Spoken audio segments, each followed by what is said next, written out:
Hello, everyone. Let me introduce you to, oh, I cut my head off real good. Hold on while I make a little adjustment. Whatever, it's good enough. Welcome, and I'd like you to meet Winter Phoebe.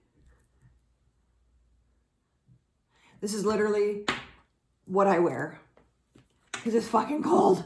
But anyway, welcome to Tarot Between Sisters. My name is Lady Phoebe.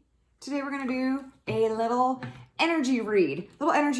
If Corey does not call me during this video, I will be fucking shocked, okay? I will be fucking shocked. So let's see what's coming. Ooh. Okay. So far, just in the cards that I've noticed as I'm shuffling, we got High Priestess, the Tower, and the Chariot.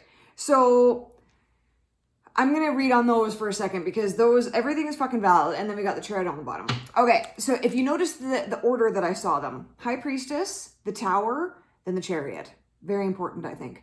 Because if you kind of look at it like what we envision as good and bad, High Priestess, amazing. Tower, shit. Chariot, amazing again. And so what it's showing is the temporary nature of energy. So this might be something that like in itself is what you needed to hear today. No matter where you are, it's gonna get better. It's gonna change. So if you're feeling like you're in a funk or things are going poorly or nothing's working right for you or whatever, you're not going to be here forever. Even though it may feel like you are, you will not be here forever. And again, it's all part of the journey. The Tower card is viewed as such a terrible card in tarot by a lot of people. A lot of people are scared of it. As soon as like, and even myself, I find myself like when I get the Tower, I'm like, ooh, like in a reading with someone. All that it means is that there's garbage that needs to be cleaned out. And we want to take out the garbage. Imagine, I just got this picture. Imagine if we have garbage bag after garbage bag after garbage bag after garbage. So we fill the garbage, we tie it up, and then we put it in our room. And then we fill up our garbage, we tie it up, and then we put it in our room. And then all of a sudden, you walk into your apartment, it stinks like trash. And all you can see is black garbage bags. That is what the Tower comes to clear out. It's like the garbage man coming into your house and saying, okay, let me take this garbage for you. But because we've attached so much to these garbages, we didn't want to throw them out. That's why we kept them, right? We didn't want to throw them out. So we put so much attachment into these garbage bags, we feel like we are sacrificing something. We feel like something is being taken from us. That's not true. It's just how we experience things. So if this can draw a little bit more light into the Tower card, it's actually a blessing because it's showing us stuff that we've been taking on and keeping for far too long, and it's not doing us any fucking good. And so the spirit or the Tower card is coming in, being the garbage man and being like, let me take this garbage from you because you haven't been able to do it quite on your own. So let me help you, let me assist you. But we look at it as something is being taken from us, something's being stripped from us. So if we could just go into it with a little bit more understanding, we won't experience it so traumatically. And then even like, so High Priestess is all about intuition, knowing things are right or wrong, knowing, having feelings, trusting. And then we have the Tower to clean up all the garbage, and then we have the Chariot, which is this victory over what we didn't think that we could persevere or win. Like right there in those three cards, pretty fucking amazing. Pretty fucking amazing start to this little YouTube thing. That's too many cards. That's too many cards. That is too many cards. I'm noticing as I'm using these cards, and these are my main deck, they're getting sticky. So, ew, first off. And maybe I need to get another deck. I know that some people love using their decks when they're well worn. I like a brand new crisp deck. Thank you very much. I like a brand new crisp deck. Okay. First of all, we got Star card upside down. This one goes into what I was saying before about keeping things. And it's just a stinky pile of garbage in our space, but we keep them because we don't know what we are without them. And so there's this fear of moving on, there's this fear of healing, there's this fear of cleaning, because all that we know is identity in the trauma. That's all we know is our identity in the trauma. And so we're being asked to let go of these old versions of ourselves, these old limited beliefs, and let the healing occur. And what happens so the Star card is like a dual meaning, which a lot of tarot cards are, right? And so kind of depending on the energies that you're feeling and the cards surrounding it, it gives you the meaning. This one I feel is actually both. there's a reluctance to do the healing, because what happens when we start shining, when we start healing and we start coming into our own and we start identifying with love, we get noticed. And that scares the shit out of people, because I think that we have gotten noticed for the wrong reasons in the past. And so we link, I love my cat. I swear chef's kiss. Chef's kiss for this little beauty. Oh, I'm just going to take a little next minute. Butt. Always. It always ends up in the butt. Hey, baby. Oh, and I have chapstick on. So you're going to get some cat hair all on my chapstick? Yeah, you are. Yeah, you are. So that, I think, is part of the fear, or part of the reluctance to let go and to heal. Because we've said that, like, well, attention is bad because I always had bad attention. This is saying that you'll be noticed for the right reasons when we heal. We only got noticed for the right reasons before because we hadn't healed that trash. We hadn't let go of that trash. So this is saying that yes, we will get thrust into people noticing us, but it's for all the right reasons, because we want to shine, right? That's a star. We want to shine bright, and we want to illuminate ourselves, and we want to help others and all these. Yeah, right, baby? Yeah. So that's the first card. Then we got Justice. I think that because in this thing, I'm getting a lot of control in the Justice card, because Justice is very right and wrong, black and white. This could mean actually that you have some actual legal matters that are happening, and it's upright, so there is a good chance that it'll turn out in your favor. I'm getting it more just based on what we have been going through in this reading so far. It's more controlling. It's, again, you controlling every aspect and dynamic of your healing path to make it to where you're comfortable, which is okay, because we do need to be comfortable. But at a certain point, everything we want is on the outside of our comfort zone. And so there has to be some push. There has to be some uncomfortableness. Healing doesn't happen in a vacuum, this guy. Healing does not happen in a vacuum. It doesn't happen in these things that are devoid of uncomfortableness. And normally healing is brought about by being uncomfortable. Something happens that makes us very fucking uncomfortable, that forces us to look at something that we did not want to look at. So the Justice card is really illuminating the control parameters that you have on your own healing. And to go even with the High Priestess, she always comes up when it's, oh my God. I cannot believe I have maintained a serious level of talking to you guys with this cat around me right now, because he is just giving me all the love, but his tail's been fucking whipping me and been pushing my face around and been catching on my nose. Right, baby? I know, my honey. Oh, my little baby. Oh, my baby. Oh my God. You know what? I think he's coming up to me right now so strongly, which he does a lot anyways, because he's just a beautiful fucking spirit, this guy. But this controlling the healing is coming, it's reminding me of mine and his relationship. And when we first got him, I wanted him so bad because I had lost my other cat, and my other cat was just a fucking angel from heaven. And so I really like, hey, I want to get a cat with blue eyes, because that was what my last cat had. I wanted to get a Lynx Point, which is a Siamese and Tabby mixed together, which was my old cat. I was really trying to replace my old cat. And I know that you can't do that going into getting a new being in your life, but I couldn't help it. I was in that state of my mourning, my grief. I just couldn't help it. And so this is the only cat. We could not find a cat to save our, like, we just couldn't find it. And we were searching. We were going to shelters. We were going on Kijiji. Like, I wanted an animal so bad, and I was looking constantly. I was desperate. There was absolutely a level of desperation. I'm not going to deny that. And so we found him, and we went to him. And in fact, I even because I like calmer animals. I like cuddly animals. I like animals that like to be touched, because I show love through touch.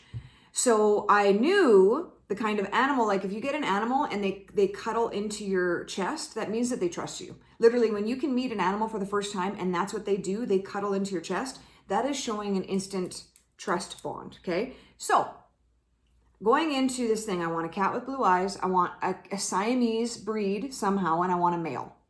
That is in my mind. So he had a twin sister in the litter, and I picked her up, and she had that thing. She cushed into me, and I could feel her trusting me instantly. But in my mind, I was like, I want a boy, because I knew, I didn't know then, but I now know, looking back, this guy had one of my biggest lessons to teach me. So do you see what I'm saying about the controlling my healing? I'm trying to control things. So I'm like really going into things like, I want this, I want this, I want this, I want this, I want this, I want that. Like really controlling the parameters of my own grief. So then we get this guy, and I'll tell you, I regretted that decision for a very long time. And I always went back to, why didn't I get the girl? Because she did the thing that I wanted, that cushioning. He and me have had a little bit of a troubled past because he didn't give love or receive love in the way that I showed love. He didn't really like being touched. He's not a guy that you can do things on your own terms. It's always on his terms. My other cat was not like that. You could fucking grab this guy any way, shape, or form. Anyway, keep the story going. So with me and him, I had a very controlled version of what my healing and what my love to an animal looked like. I was like, oh, he never lets me touch him, and so I can't show him the love that I want, and I can't do this and I can't do that, and he's really I'm projecting everything onto him. And then so this is like, I think I've had him for 6 years now. So this has probably been like 5 years in. This was not, and like we had to put him on medication because he would freak out, and like I just couldn't fucking understand this cat. I could not bond with this fucking cat because he just always wanted to attack and always wanted these things. But then I had an epiphany, and I realized I was projecting all of my unlovable traits that I found about myself onto him. And then I was looking at him outside of myself saying, why can't I, like, oh my God, this cat is so unlovable. What I'm really saying is, oh my God, these parts of myself are so unlovable that I can't even see them on this beautiful kitty cat and love them. That's how unlovable I am, right? So the healing took place when I started giving him love when he was asking for love. So I started, because I'm like, oh, I don't know how to communicate with this. Like I had these very controlled, limited parameters on our relationship. And then Spirit helped me and worked with me and allowed me to get out of my own fucking language of love and start to recognize what he's actually telling me. So when he used to meow a lot, I used to get like really fucking irritated. What the fuck do you want from me? What do you want from me? He wanted love. He wanted fucking love. That's all that he wanted. That's all that he wanted. So then I started to understand that, and I started to get outside of my own control issues. That's the fucking point of this justice card. This is all wrapping back to this fucking justice card. I started getting out of my own controlling ideas about what my healing and my grief and my love and my communication, what it looked like. And I started doing it on an open thing of what he may need, not what I fucking needed. It was like what he needed, because what he needed is actually what I needed. I needed someone to love me even though I seemed unlovable. I wanted to love myself. That's more the point. I wanted to love myself and love these unlovable parts of myself, even though I had deemed them as like, who could love this? Because I wasn't loving that. So then I started answering his calls for love.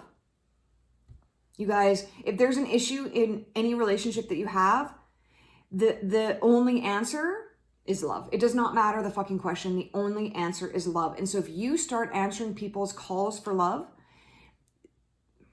you are healing that fucking relationship. You are healing the things inside of yourself that you thought could not be healed.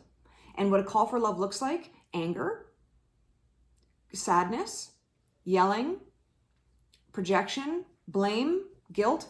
Whenever you're seeing anything like someone's yelling at you, fuck you, what they're really saying is, I need your love. I need love. And they do need the love from themselves, but they just don't know how to get it yet. And so if you can answer their call for love, I started answering his call for love. I started letting my own controlled views of things open up a little bit. And I answered his call for love, and I've been answering it ever since. And it's not always fucking perfect. Like when he wakes me up in the morning at 6 a.m. and he wants to cuddle, is that my favorite cuddle time? No. Before I used to push him away. And then I started going, this animal's literally trying to give me love. And because it's not on my timetable, it's not in my appropriate time, it's too early in the morning to give something love. Do you see my control? Do you see my controlling ideas of how to give and receive love? So no wonder I wasn't bonding with this other being, because I was so controlled. I was so fucking controlled in what I thought love was. And so as I started answering his calls for love, he started coming to me, and now like he wouldn't let me pick him up before. Did you see me literally holding him? He would never let me pick him up before, because he didn't fucking trust me, because I wasn't showing that I could be trusted, because I was constantly pushing him away, pushing him away, pushing him away. Right? And then I stopped pushing him away. And then what happened is he came to me. And now he's literally so involved in every single reading that I do. He's so involved in my life. He sleeps on my head or sleeps on my legs at all points of the day. He is with me all the time, because I was able to heal my controlling views of love. I'm not there all the way, but he taught me his lesson. He taught me the lesson, and I fucking learned it. And it's been beautiful. It's been fucking beautiful. Even ask Lady Tabs. The relationship evolution has been fantastic. So this was a very long story to show this, but it's all helping. It's all contributing to the healing. And then the last one, we got Knight of Swords. So this one is, again, like the communication. What am I feeling from this one, really? Oh, I'm supposed to look at the bottom of the deck to get more information. Yeah, see, it's just that struggle, that fucking struggle, that defending, that warding off, Look at, so if you imagine all of these things, so look at my Nuxie. These are all the things he's trying to show me love. And because it's not in my idea of love, I'm batting them away and I'm defending myself, because I feel attacked by all of these things that are really just asking for my love. That's all. Just asking for my love. And it's up to us. Can we get out of our own way enough to actually give the love? And then when we're giving love to this person, this being that I have deemed unlovable because of the projections, the parts of myself that I thought were unlovable, and I projected them onto him. When I start loving those, guess what fucking happens? I start loving my own parts that I thought were unlovable, because I've projected it outside of myself. So I'm seeing it in a physical manner. It's manifested outside of me. And if I can love that, what I am actually saying to myself is I can love myself. These parts that are unlovable are so fucking lovable. I fucking love it. Nux is still teaching me lessons. He's still helping me to express my lessons to maybe help others. This little cat has been the biggest blessing.